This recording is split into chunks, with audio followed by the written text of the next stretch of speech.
setia Star FM. Yuk kita dengerin kisah-kisah luar biasa dari para tokoh inspiratif. Dengerin cerita mereka, temukan motivasi, dan jadikan inspirasi ini bagian dari perjalanan Anda.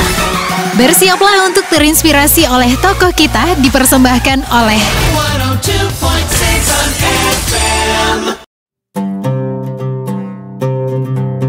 Syekh Abdul Halim Khatib. Syekh Abdul Halim Khatib lahir tahun 1906 di Hutaraja Tinggi, Sosa, Padang Lawas.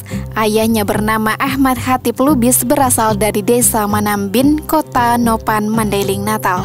Dan ibunya berasal dari Hutaraja Tinggi, Sosa. Usia 5 tahun oleh orang tuanya pindah ke Pasar Tanobato, Kayu Laut, Mandailing, Natal. Pada waktu itu menjadi pusat perdagangan dan pendidikan di kawasan Mandailing, Natal. Syekh Mustafa Husain kembali dari Mekah tahun 1912 dan mulai mengajar di sebuah maktab di Pasar Tanobato pada tahun 1913.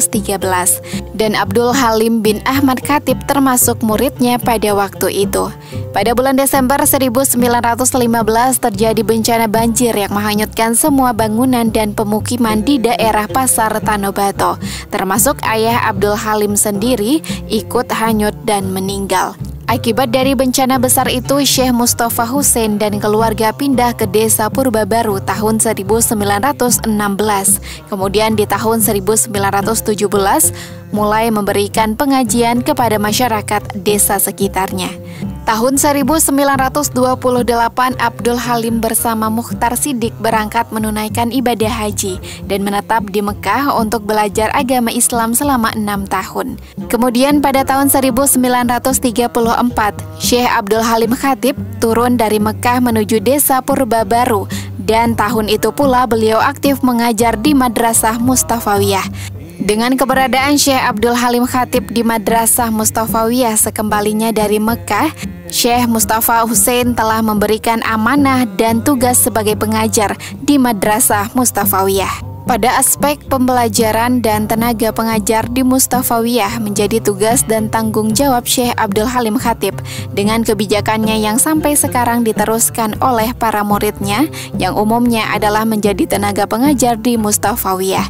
Beliau juga mengajarkan murid kelas atau kelas 7 tentang amalan-amalan zikir dan doa yang terdapat dalam kitab Dalilul Khairat.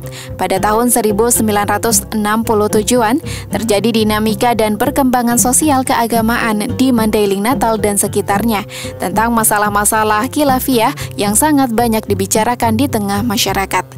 Dari situasi sosial keagamaan tersebut, Syekh Abdul Halim Khatib menulis beberapa buku risalah kecil yang dinamainya Al-Bayan Asy-Syafi, Kasyful Gummah, Syaifut Tolabah, dan Tazki Asy-Syahi.